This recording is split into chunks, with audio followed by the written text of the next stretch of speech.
So, how is everyone? I hope you're all well. Oh my god, what is going on in this frigging case? We're now seeing. Hold on a second before we crack on. Check who's asleep. So we switch over to dog cam. He's proper asleep. He's so lazy.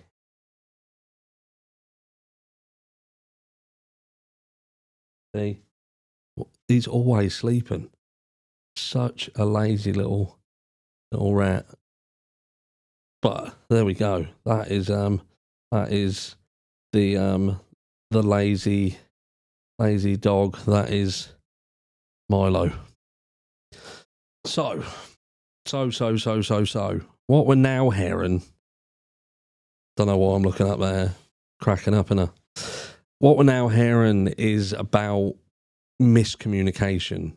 We've got law enforcement who are turning around and saying, look, the property was targeted. So not one of the victims, but the property itself. Property, really? The property was targeted. So they had what? They had it out for the property itself? Why is that then? Then we have the prosecutor who's turning around and saying that one of the victims, one or more of the victims. So let's read between the lines there, one or more. So have they just pulled out of thin air, or has there been a conversation that perhaps two people were the victims? And if that's the case, then what two of these would be the most linked? But anyway, I digress. As usual, look, I digress. Now, this isn't a joke. This is about as serious as it gets. Where are we at the moment? The reality is this. The harsh reality is this.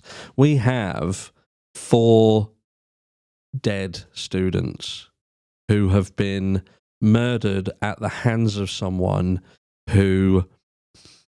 You can go down kind of 2 routes with this. Now, you can either say that this is an unfound serial killer, couldn't you? You could say that they've done this before, this isn't their first time, and they're going to get away with it because they've got away with it in the past. Or you've got someone who is severely emotionally unstable. The sheer ferocity that we're kind of hearing, and look, we can hear certain things, but well, at the end of the day, 4 students have been stabbed to death, so that's bad in itself. But when you start listening to people who are coming out and speaking specifically about what that scene was like, this is someone who is incredibly, incredibly dangerous. And I would say that we're looking for someone who is very close to ground zero. And how are people supposed to feel safe? How can law enforcement, if they were to come out now and say, right, everyone is safe, could you trust that information? Could you truly trust that you would be safe to walk the streets? What are these students going to think when they're in their beds at night? What are they going to be doing? Barricading their doors, locking everything, putting stuff... This isn't right. Law enforcement's sole purpose is to protect and serve, to protect people from being harmed, to serve them in their time of need to the absolute best of their ability. And at the moment, we can't get anything right in this area. We're hearing of multiple things that have happened where law enforcement have gone out and they have failed to raise a report on it. So there's no paper trail to help them with things that have cropped up.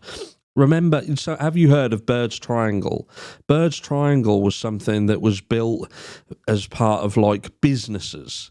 And it was when something happens, there are usually warning signs that lead you there. And when police go out and they are not reporting things, oh my God. When law enforcement go out and they're not reporting things, they are removing sections of that triangle. They are removing where they can go back and say, this happened, that happened, and this is going to help break this case because they've got reference points, things that could have led to it. You know, this is their sole purpose, to go out to stop things happening. Even on the very night itself that this happened, they were out on the field that was a few steps away from the property where this took place at 3:01. There was a call. Now, what do we know more about that? And look, maybe we don't need to know more about it. But the point being is, this is just another thing that's happened around this place. And obviously, law enforcement didn't feel the need to have a presence in this area. But it does then lead you to think, hold on a second. So someone has gone into this property. They have done what they've done. They've got out of this property. It would appear at the moment that they've not left any evidence that you would expect after being involved in this murder outside, and they've got away scot-free in a heartbeat. Now, that frat house is, again, about a 25 to 30 second walk from this house. Within a minute. That's how close it is. It's not like these people are walking and there's loads of places where you can vanish. It's like a rabbit warren, but there's property everywhere. Someone could have been looking out of a window. They could have a camera. This is someone who was very, very confident that they would either not get questioned if they were seen, or they didn't give a fuck if they were seen. But what are law enforcement doing? Truly, what are they doing? Was somebody targeted? Were they not? Is the public safe? Are they not? That is a very, very simple thing to put out.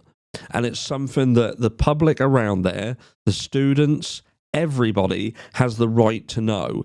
Either way, if these people are not safe, then tell them they are not safe, and put in measures to make sure that they are as safe as they can be. But do your fucking due diligence and tell people the truth. Do not say that people are safe if they're not. Do not say that this was a targeted attack if it was not, but sort it out and tell the truth. Because this is not good enough. Not good enough at all. We've got a dangerous person who is out.